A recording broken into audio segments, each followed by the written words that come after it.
博士，咱们也该动身了吧？正在涌入雕像，藏着什么？何方妖魔？我斗天的子民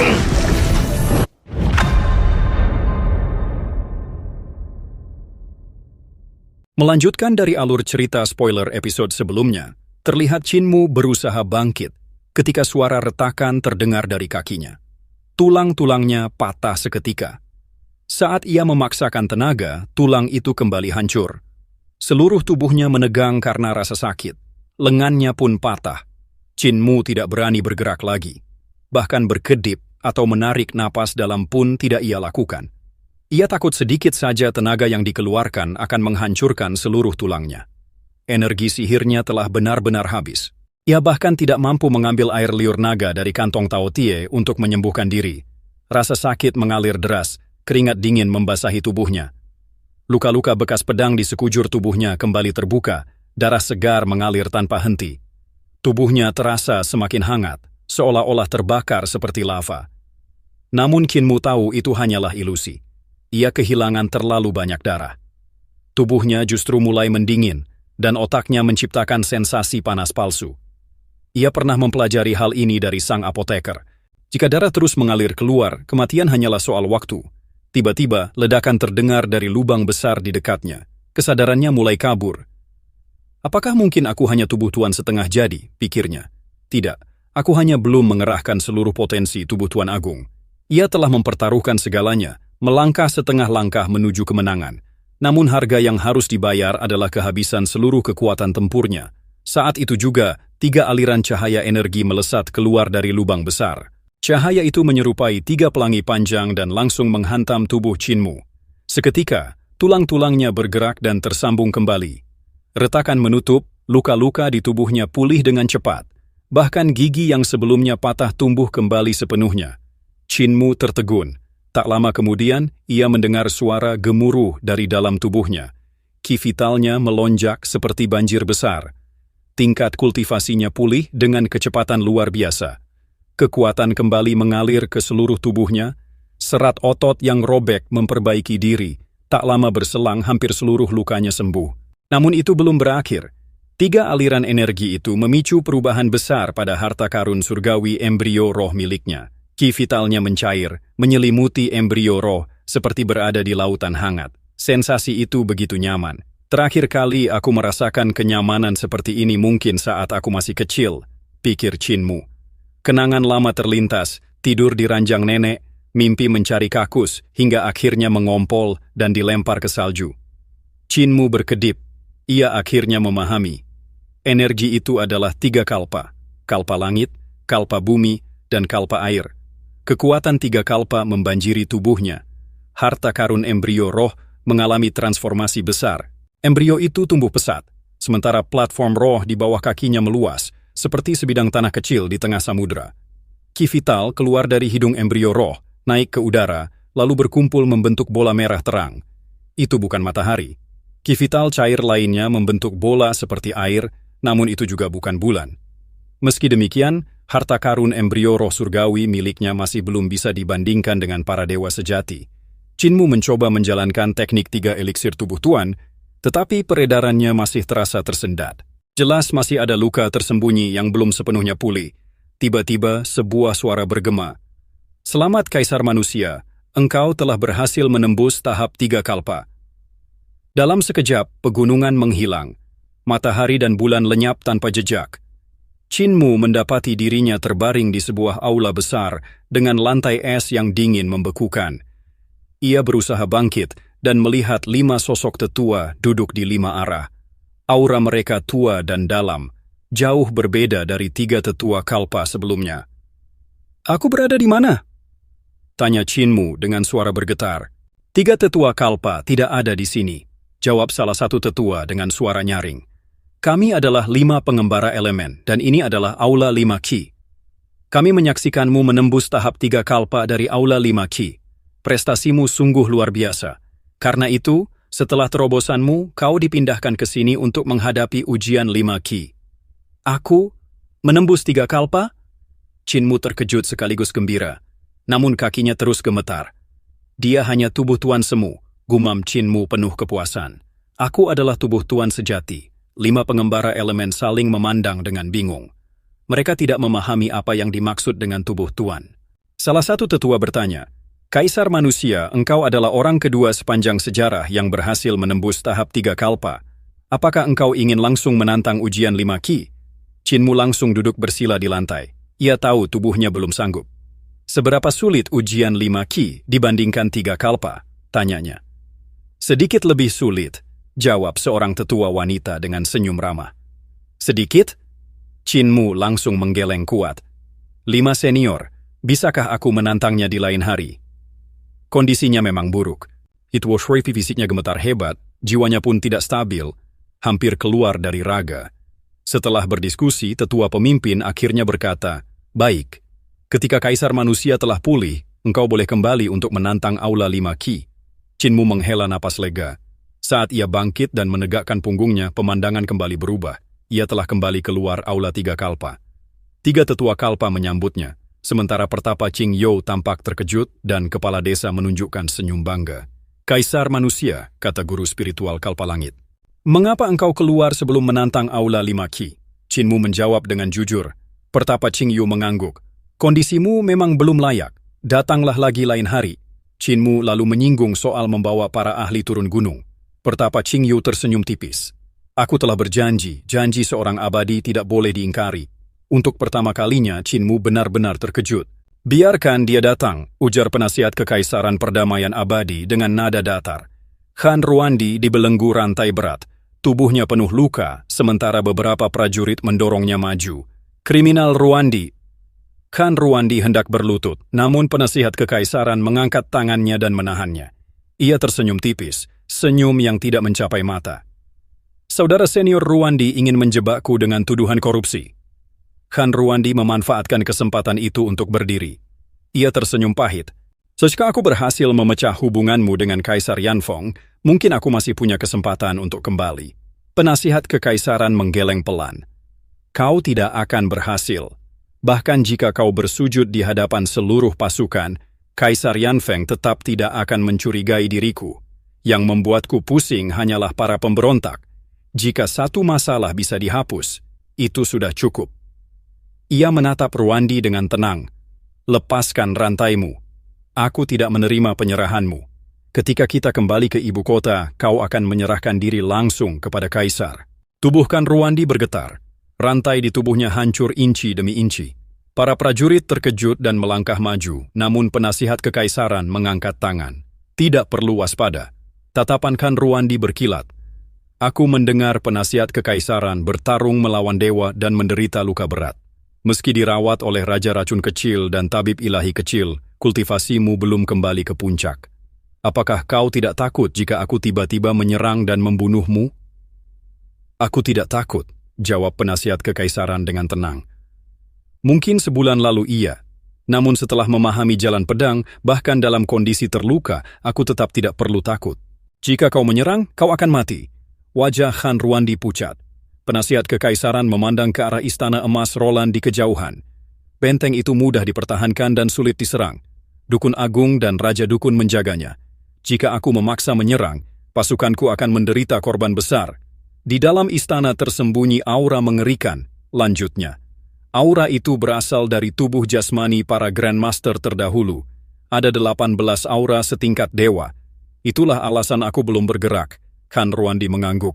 18 tubuh jasmani itu adalah tubuh para Grandmaster dari 18 kehidupan lampau. Selain itu, ada 12 kultivator tingkat Master yang telah mencapai alam jembatan langit. Yang terkuat tetaplah Grandmaster. Kekuatannya tidak kalah darimu. Berapa banyak ahli di alam hidup dan mati? Tanya penasihat Kekaisaran. Khan Ruandi tersenyum tipis. Bagaimana aku bisa tahu? Kau meniru Kaisar Yanfeng, ujar penasihat Kekaisaran lembut namun tajam. Nama, kemampuan dan senjata roh para ahli sekte Dao, kultus suci surgawi dan biara guntur besar semuanya ada di tanganku. Kau adalah penguasa padang rumput. Tidak mungkin kau membiarkan istana emas Roland berdiri di atas kepalamu. Khan Ruandi terdiam sejenak, lalu menghela napas. Aku tidak kalah dari Kaisar Yanfeng. Aku kalah karena kau membantunya. Jika aku memilih, 9 dari 10 rumah di padang rumput kosong, rakyatmu dibantai. On siga kawi teman-teman yang balasku dendam, satu-satunya tempat adalah istana emas Roland. Khan Ruandi menunduk lama, lalu berkata dengan suara gemetar, "Rakyat biasa tidak pantas mati dalam perang antar kekaisaran. Aku tidak bisa membiarkannya. Aku akan memberitahumu semua kelemahan mereka. Tidak akan ada satu detail pun yang kusembunyikan." Penasihat kekaisaran tersenyum. "Aku telah menunggumu cukup lama. Sekarang setelah kau datang, satu tanah suci akan lenyap dari dunia ini." Khan Ruandi berlutut. "Selama penasihat kekaisaran ada, Ruandi tidak akan memberontak. Jika aku melanggar sumpah ini, biarlah mataku dipatuk elang dan seluruh keturunanku menjadi budak." Surga tinggi mengamati dunia, ibu kota kekaisaran perdamaian abadi adalah tanah tempat 9 naga berkumpul. 9 rangkaian pegunungan naga mengumpulkan Ki dan membentuk pusat nasib kekaisaran. Di langit, sebuah pavilion terapung melayang di atas awan. 4 sosok duduk di sana, aura mereka seperti dewa dan Buddha. Mereka adalah 4 penguasa surga tinggi, penguasa bintang Chiao, penguasa Giok, penguasa bunga, dan penguasa bintang Yan. Penguasa Giok mengerutkan kening. "Saat dulu aku menurunkan bencana, aku hanya melihat 9 nadi naga. Aku tidak menyangka kekaisaran ini telah tumbuh sejauh ini." Penguasa bunga mengangkat tangannya. Ki vital berubah menjadi cermin, menembus bumi. 4 sungai adalah nadi naga sungai. Di bawah tanah ada 3 nadi naga api. Total 16, gumam penguasa Giok. "Belum semuanya," kata penguasa bintang Chiao.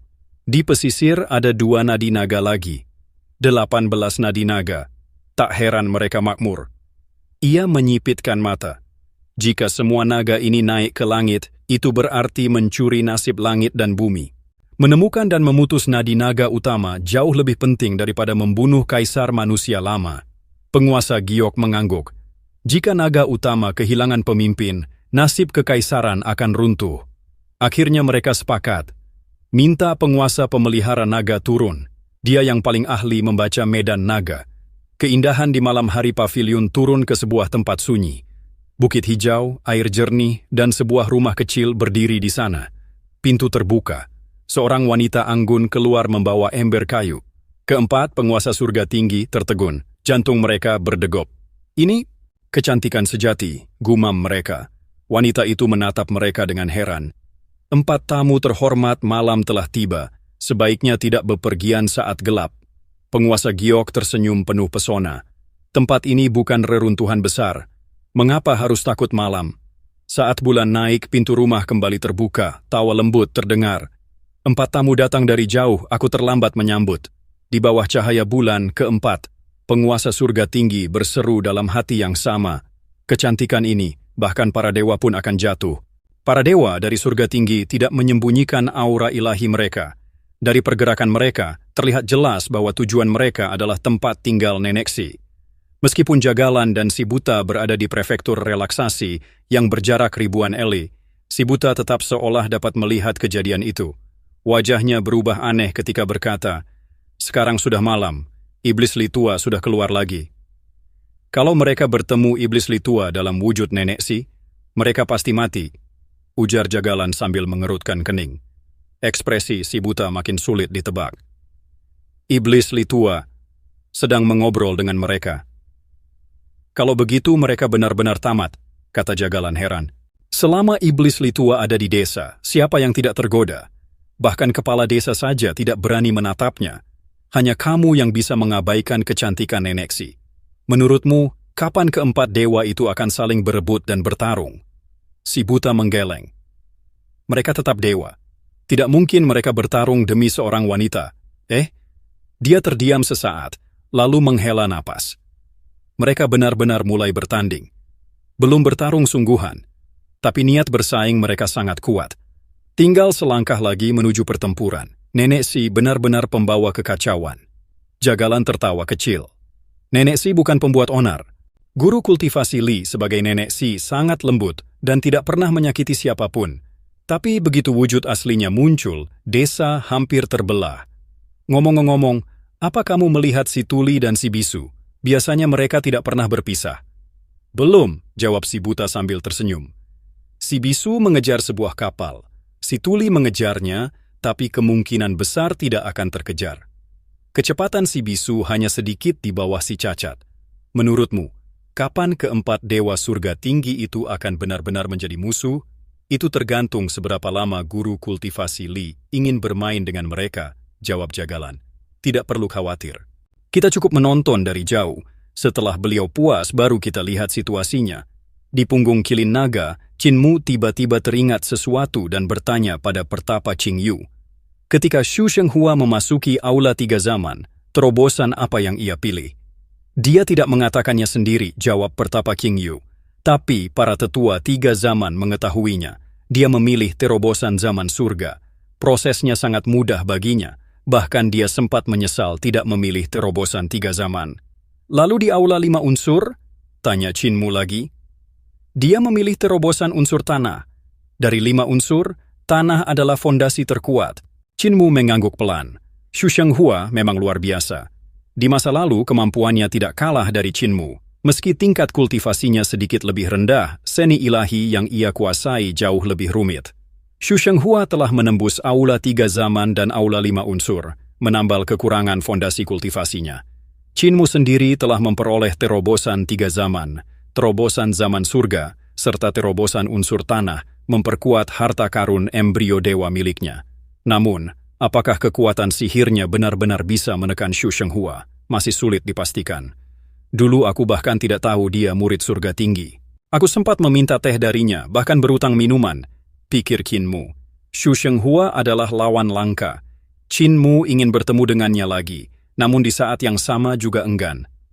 Kepala desa, tanya Qin Mu. Tempat seperti apa surga tinggi itu? Tempat para dewa sejati memelihara anjing pemburu, jawab kepala desa santai. Itu berada di bumi barat. Sangat misterius. Konon, ada orang yang bisa mendaki gunung surgawi dan mempersembahkan dupa surgawi untuk mencapai surga tinggi. Tapi dupa itu harus dibuat khusus. Kalau aku memilikinya, aku sudah lama naik ke sana. Qin Mu tidak tahu harus tertawa atau menangis. Setibanya di Akademi Kekaisaran, Qin Mu melihat tempat itu masih muda dibandingkan tanah suci lain. Tidak semegah Gunung Meru, tidak setenang Kunlun, dan tidak semisterius Gunung Kedatangan Suci. Namun, tempat ini telah melahirkan banyak jenderal, pejabat, dan ahli hebat. Saat memasuki kediaman seni ilahi, Qin Mu mendapati kamarnya sudah rapi. Apakah Linger datang ke sini? Gumamnya. Tiba-tiba sebuah suara terdengar. Penggembala sapi, akhirnya kamu kembali. Ling Yuxiu masuk dengan tergesa. Melihat banyak orang, ia langsung menahan suara dan berdiri di samping Qin Mu dengan sopan. Itu kepala desa kakekku, kata Qin Mu memperkenalkan satu persatu. Ling Yuxiu memberi salam dengan sopan kepada semua orang. Kamarku tidak cukup, kata Qin Mu. Apakah kakak punya tempat? Para gadis bisa tinggal denganku, jawab Ling Yuxiu tersenyum. Terima kasih sudah merapikan kamarku, kata Qin Mu. Itu bukan aku, jawabnya. Itu dilakukan oleh rubah kecilmu. Ling Er benar-benar di sini? Qin Mu terkejut sekaligus senang. Dia sedang mendengarkan pelajaran, jawab Ling Yuxiu. Para direktur sangat menyukainya. Tak lama kemudian, Qin Mu melihat seorang gadis kecil keluar dari aula. Tubuhnya mungil, wajahnya cerdas, dan di punggungnya bergoyang 3 ekor rubah putih salju. Qin Mu terdiam. Apakah itu Ling Er? Tapi dia seharusnya buta huruf. Qin Mu masih belum sepenuhnya yakin. Di Akademi Kekaisaran terdapat cukup banyak sarjana dari ras iblis. Dibandingkan sekte lain, Akademi Kekaisaran tidak terpaku pada satu pola perekrutan. Selama seseorang lulus ujian, ia bisa menjadi sarjana kekaisaran. Karena itu, jumlah perempuan di akademi ini hampir setengah dari keseluruhan murid. Sebagian besar dari mereka kelak menjadi pejabat di berbagai wilayah perdamaian abadi. Sementara sebagian lainnya memilih masuk ketentaraan dan menjadi jenderal. Namun, buku-buku yang dibawa gadis kecil itu tersusun sangat rapi. Itu adalah kebiasaan khas Hu Linger.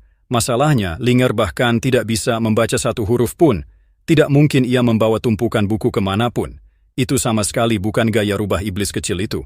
Gadis kecil tersebut tidak melihat Qin Mu. Ia berpisah dari para sarjana lain dan tidak menuju kediaman seni ilahi, melainkan menuruni gunung. Qin Mu menunggu di luar aula formasi unsur cukup lama, namun tak ada seorang pun yang keluar lagi. Yuxiu bilang Linger sedang mendengarkan pelajaran di aula formasi unsur. Tapi sekarang aula sudah kosong, berarti gadis kecil tadi pasti dia. Chinmu tertegun. Dia berubah wujud? Pikiran Chinmu langsung dipenuhi kemarahan. Raja iblis besar dari reruntuhan besar memang pantas mati. Ling Er masih sekecil itu, tapi dia ingin menjadikannya istri. Dengan perasaan kacau, Chinmu diam-diam mengikuti gadis kecil itu. Tak lama kemudian, ia melihat gadis kecil berekor 3 itu meloncat menuruni gunung. Tiba-tiba, "Ayah!" Tubuh kecil itu terjerembab ke tanah. Ia merangkak maju beberapa langkah dengan tangan dan kaki, lalu bangkit sambil mengibaskan ketiga ekornya. Baru melangkah sedikit, ia kembali jatuh. Chinmu tidak tahu harus tertawa atau menangis. Gadis kecil itu menoleh ke kiri dan kanan. Setelah memastikan tak ada orang, ia langsung berlari dengan tangan dan kaki, meloncat-loncat sambil mengayunkan ekornya dengan bangga. Ia baru saja berubah wujud dan belum terbiasa berjalan dengan 2 kaki. Dibanding berjalan seperti manusia, ia jauh lebih lincah, merangkak seperti rubah. Tak lama kemudian, gadis kecil itu keluar dari Akademi Kekaisaran menuju kota. Saat melihat banyak orang, ia buru-buru berdiri dan berjalan tertatih-tatih, mengibaskan ekor untuk menjaga keseimbangan. Buk! Wajahnya kembali mencium tanah, sementara ketiga ekornya menjulang lurus ke atas, lalu terkulai lemas. Benar-benar tidak enak jadi manusia, gumamnya sambil merangkak. Ia menyelinap ke balik pohon tua. Sesaat kemudian, seekor rubah putih salju kecil keluar. Dengan 3 ekor panjangnya, ia melesat seperti asap, jauh lebih cepat dari sebelumnya. Tak lama kemudian, rubah kecil itu tiba di Taman Harta Langka di ibu kota. Dalam perjalanan, ia membeli beberapa makanan dan menimbang buah-buahan. Taman Harta Langka adalah tempat jual beli barang antik, peninggalan kuno, harta langka, hingga senjata roh. Banyak sarjana yang baru lulus datang ke sini untuk menjual kaligrafi dan buku kuno. Apakah Ling Er datang ke sini untuk menjual buku? Chinmu semakin bingung. Saat tiba, Hu Ling Er kembali berubah menjadi gadis kecil dan menyusup ke kerumunan. Dengan mantra ringan, ia mengangkat buku-bukunya ke atas lapak. Di jalan kaligrafi dan lukisan, ia menghela napas lega. Tiba-tiba, matanya berbinar dan ia berlari ke sebuah kios kecil. Di sana duduk seorang sarjana tua. Janggutnya lebat, kepalanya tertunduk, dan 2 telinga besi perak tampak jelas. Di belakangnya tergantung beberapa lukisan dan kaligrafi. "Kakek Tuli, berapa lukisan yang terjual hari ini?" tanya Hu Ling Er sambil meletakkan makanan dan buah.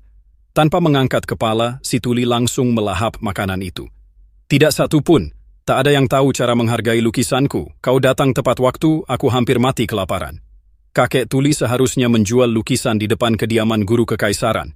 Dia pasti mau membelinya dengan harga tinggi. Hu Ling Er tiba-tiba menggerutu kesal. Guru kekaisaran juga miskin.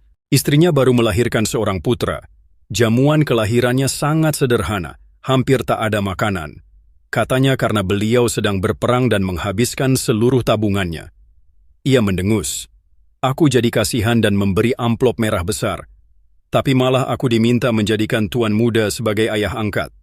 Si Tuli tertawa kecil. Seorang pria boleh miskin, tapi martabatnya tidak. Guru kekaisaran perdamaian abadi memang sejalan denganku. Ia lalu menyerahkan beberapa lembar kertas. Telusuri garis putus-putus ini. Jangan pakai tinta dulu. Aku akan membaca bukumu, nanti kujelaskan. Hu Ling Er berlutut dan berlatih dengan serius. Tiba-tiba terdengar suara, "Aku ingin membeli lukisan." Hu Ling Er terkejut sekaligus gembira. "Tuan muda!" Ia meloncat dan menerkam Chinmu. Di tengah pelukan, tubuhnya berubah kembali menjadi rubah putih dan melilit leher Chinmu. Tinta tumpah ke beberapa kertas. "Ling Er, kertas ini juga dibeli pakai uang," gerutu si Tuli. "Kakek Tuli." Chinmu tertawa dan langsung memeluknya. "Kepala desa juga datang," kata Chinmu bersemangat. Wajah si Tuli langsung menghitam. "Dia datang untuk menertawakanku?" Chinmu tersenyum. "Kakek Tuli, kemasi kiosmu, ikut aku kembali." "Aku bisa hidup dari lukisan," bantahnya. "Sebentar lagi tahun baru, aku akan melukis Dewa Pintu."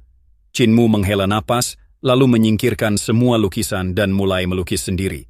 Begitu kuas bergerak, kupu-kupu keluar dari lukisan, diikuti burung-burung, merpati, bahkan burung feniks warna pelangi. Orang-orang terperangah. Chinmu lalu melukis Dewa Pintu. Sosok itu benar-benar melompat keluar dari lukisan, membuat semua orang mundur ketakutan. "Keahlianmu belum cukup. bentak si tuli. Ia merebut kuas dan melukis sendiri. Seketika, Dewa Pintu setinggi ratusan meter berdiri megah, bermata Phoenix merah, berjanggut naga, dan membawa pedang surgawi. Tekanan ilahi mengguncang jalanan. "Ini baru Dewa Pintu," kata si tuli. Semua lukisan Chinmu runtuh menjadi tinta. Perbedaan tingkat langsung terlihat. Orang-orang berebut membeli lukisan itu dengan harga mencengangkan. Hulinger menawar dengan cekatan. Satu lukisan cukup untuk hidup mewah seumur hidup. Setelah itu, mereka menyimpan lukisan-lukisan lain. Barang langka harus disimpan, bukan dijual sekaligus. Chinmu tersenyum. "Kakek tuli, setelah ini kita beli pakaian baru dan makan enak. Aku juga menemukan jalur lukisan baru. Lukisanmu adalah dunia yang keluar dari kertas, tapi ada jalur lain. Dunia di dalam lukisan." Mata si tuli langsung berbinar. "Ada jalur seperti itu." Chinmu mengangguk.